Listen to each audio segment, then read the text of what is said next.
5 Christmases after my death, my doctor wife Wynona Stewart once again wanted me to take the fall for her first love, Gavin Wilson. She burst into my old apartment with a forged agreement, only to find nothing but dust covering everything. In her panic, she grabbed Daniel Lynch, the convenience store owner downstairs, demanding to know where I was. But Daniel told her, Everett? He died 5 Christmases ago. I heard the family from that medical malpractice case wouldn't let it go. They cornered him in the alley at midnight and stabbed him over a dozen times. Wynona didn't believe it, convinced that Daniel must have taken my money to lie for me. She rolled her eyes and snorted coldly, so I suspended him for 2 Christmases and now he's really mad at me? Tell him if he doesn't show up within 3 days, I'll stop paying for his sister's cancer treatment. With that, she stormed out, cursing under her breath. Daniel watched her retreating figure and shook his head with a sigh. What sister? His sister died long ago because there was no money for treatment. In the hallway, the security door rattled as keys turned in the lock. I floated near the ceiling, watching Wynona clutch the forged agreement as she burst into my old apartment. She covered her nose, waving away the dust, her high heels clicking urgently across the floor. Everett, get out here, she shouted. Gavin's about to lose his license and you're still hiding? I smirked bitterly behind her. After that medical malpractice incident 5 Christmases ago, Wynona and I had lost all contact. I never imagined that when she came looking for me again, it would be to make me take the fall for her first love once more. I had to admire how devoted she and Gavin truly were to each other. Wynona circled the room twice, her gaze sweeping over the dust-covered sofa and cobweb-laden windowsill, her tone growing more disdainful. What's this disappearing act? Where could someone kicked out of the hospital possibly hide? Gavin just texted that the police have started investigating. Do you want him to go to prison? I'm counting to 10, get out here now. Watching her impatient face, I thought that after 5 Christmases, she still had that same entitled attitude. But no matter how high she counted, I would never appear before her like an obedient dog as I had in the past. Because I was already dead. Wynona continued shouting, Everett. Do you hear me? I'm just asking for a small favor, why are you being so petty? She suddenly spun around and kicked the bedroom door, the wood making a dull thud. But inside remained empty. Wynona sighed impatiently, searched the room fruitlessly, and finally realized no one was really there. Muttering under her breath, she slammed the door and left. The convenience store door was yanked open violently. Wynona grabbed Daniel and asked, Have you seen Everett? The guy who lives on the 3rd floor. Daniel paused, wiping the grease from his hands. Everett? He died 5 Christmases ago. Wynona's movements froze for a moment, then she let out a cold laugh. Who are you trying to fool? How could someone like him possibly be dead? I'm not lying.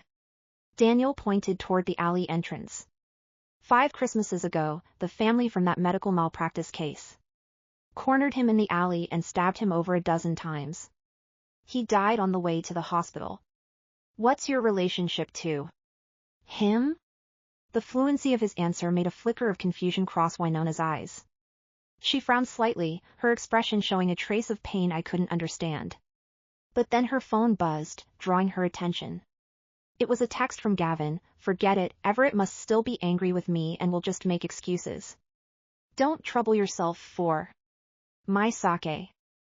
I'll go to prison. Without me, you need to take care of yourself. That single message convinced Wynona that my death was just an excuse to refuse them. Her fingers trembled as she replied, What right does he have to refuse? I gave him such a large sum of money back then. When I need him, he has to show up. Don't worry, I'll definitely drag him back to take the fall for you. I absolutely won't let anything happen to you. The message sent successfully. Wynona looked up and glared at Daniel. Stop acting. He's definitely hiding somewhere. Did he pay you off? Daniel sighed. Would I joke about something like this? It was even on the news. Since when can news reports be trusted? Wynona unconsciously raised her voice. She stepped closer, her eyes full of threat. Tell him, if he doesn't show up within 3 days, I'll stop paying for his sister's cancer treatment. Daniel opened his mouth, wanting to say something, but she cut him off with a sharp wave. Don't waste my time. Either make him come out, or get ready to collect his sister's body. With that, Wynona turned and walked away in her high heels. The convenience store door slammed shut with a bang. Daniel watched her retreating figure, shook his head, and sighed to the empty air. What sister? His sister died long ago because there was no money for treatment. I floated nearby, looking at the water bottle that had been kicked aside on the ground, my soul feeling soaked through by that icy liquid. That money never reached my hands. While my sister Emily Gibson lay in her hospital bed waiting for money to save her life, Gavin was using it to buy imported equipment. And while I was stabbed and bleeding out in that alley, Wynona was accompanying Gavin to a medical conference. Now she was using a dead man's name to threaten another person who was long gone. My soul seemed to be crucified beside Wynona like a Christian martyr, forced to follow her back home. The moment the door opened, Gavin rushed forward eagerly, his eyes filled with anticipation. Wynona, how did it go? Did you find Everett? Wynona shook her head, looking dazed. No. And they said Everett is already dead. Dead? Gavin's eyes widened in shock as he stepped back half a pace, instinctively grabbing Wynona's arm. How is that possible? Is he deliberately hiding from us and made up an excuse to fool you? Wynona frowned in silence. Seeing this, Gavin forced a bitter smile. That must be it. Everett is definitely still angry about what happened 5 years ago. And doesn't want to help me, so he's telling this lie. Wynona, maybe we should just forget it. Stop pressuring him. At worst, I'll turn myself in. After a moment of silence, Wynona finally nodded. You're right, he must be hiding somewhere. But we can't let this go. Even if I have to turn the entire city upside down, I'll find him and clear your name. Gavin was so moved that his eyes reddened, his voice choking with emotion. Wynona, you're so good to me.